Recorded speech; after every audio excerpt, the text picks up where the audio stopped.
On va prendre la direction de Beyrouth où nous attend Roy Harida, réalisateur notamment du film À l'abri qui est présenté au Festival du film libanais ce dimanche 8 juin.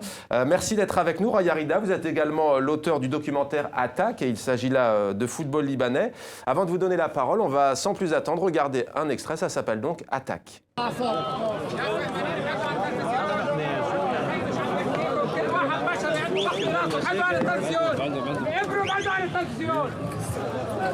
شو عم بيصير؟ ما عم يخلونا نفوت على الملعب. والله ليه؟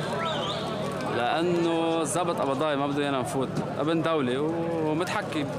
ليه ممنوع يعني؟ هلا هي واقفة كرمال الشعارات والمسبات السياسية والطائفية، بس آخر فترة فتحوها للعالم تحضر، بس أنت بلبنان يعني، بلبنان كل شيء غير، مثلا برا بتروح بتحضر ماتش بيحترموك وبيقدروك، هون ببهدلوك. امبارح قالوا لي انه فتحوا البوابة مزبوط، ما حسب كل ماتش كل ضابط شكله. جول شكله، بتحضر ماتش برا. طب شو دايما هيك؟ صار الحالة 3 سنين. 3 سنين؟ صار 3 سنين. من وقت 2006. تموز يعني؟ وقت حرب تموز، بعد حرب تموز. صار في مشاكل صارت السياسة تتدخل بكل شيء وصار هيك.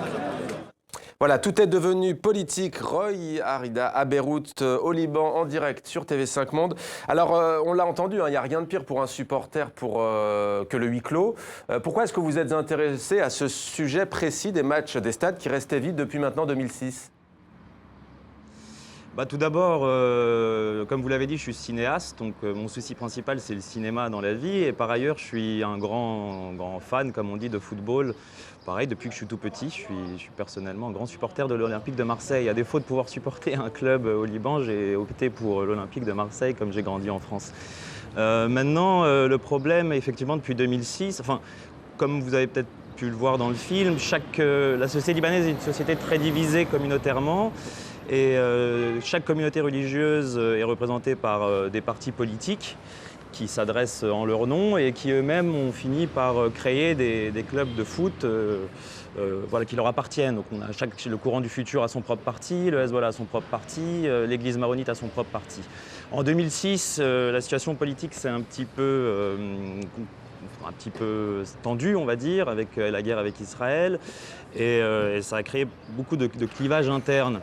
Et il semblerait qu'il y a eu beaucoup d'accrochages entre les supporters de foot qui ont fait un transfert de ces questions politiques et communautaires sur le football. Donc il y aurait eu beaucoup d'accrochages, ce qui aurait poussé donc, les autorités à interdire aux supporters l'accès au stade pendant de nombreuses années. Donc les matchs ont eu lieu à huis clos, ce qui est quand même d'une tristesse abyssale. C'est plus le cas aujourd'hui, Roy Harida, les matchs ne se jouent plus à huis clos aujourd'hui au Liban ?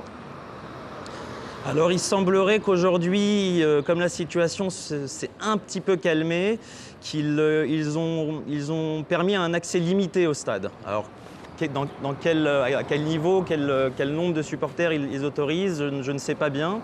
Ce qui est sûr, c'est qu'on n'est pas retourné à une situation normale et que forcément en fonction du match, de la région où le match se joue, on peut aussi interdire complètement l'accès au public. Voilà. Alors je sais, donc vous avez un petit peu avancé, mais pas beaucoup. Vous avez cité l'Olympique de Marseille, Roy Harida. Je sais qu'au Liban, on aime aussi beaucoup le Paris Saint-Germain. Vous comprendrez le clin d'œil. Est-ce que l'équipe nationale du Liban progresse aujourd'hui? Comment se porte-t-elle? Alors c'est très compliqué parce qu'en fait, comme nous sommes dans il faut savoir que la ligue professionnelle au Liban n'est pas une ligue professionnelle en fait, excusez-moi, c'est une ligue semi-professionnelle.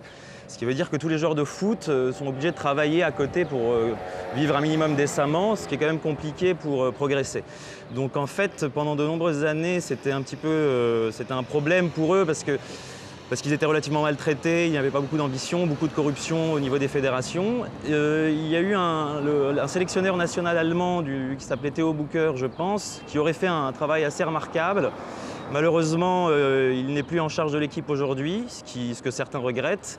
Et on a cru qu'on avait progressé. On progresse certainement, mais alors qu'on avait fait un beau parcours au niveau des qualificatifs pour la Coupe du Monde, il s'est avéré que des joueurs avaient été corrompus par une agence de paris sportifs et qui avait donc vendu un petit peu le match. Un match qui aurait eu lieu contre le Qatar. Donc finalement, ça progresse et ça retourne en arrière. On fait un pas en avant, un pas en arrière. Alors la Coupe du Monde, c'est dans 4 jours avec Brésil-Croatie, on l'a dit, vous êtes un amoureux du ballon rond. Votre pronostic, si vous deviez sortir, allez, 2-3 équipes du lot, quelles seraient-elles? Ah, moi, je crois beaucoup dans le Brésil. Je pense qu'ils ont, bon, c'est un petit peu facile, mais je pense qu'ils ont, vu ce qui se passe au Brésil, ils auront à cœur de faire quelque chose de grand. Je pense qu'ils se retrouveront en finale contre la France. Voilà, c'est un peu un contre-courant comme Paris, mais j'y crois. Et je crois pas mal en l'Uruguay. Je pense qu'ils ont une bonne équipe et qui pourront créer la surprise.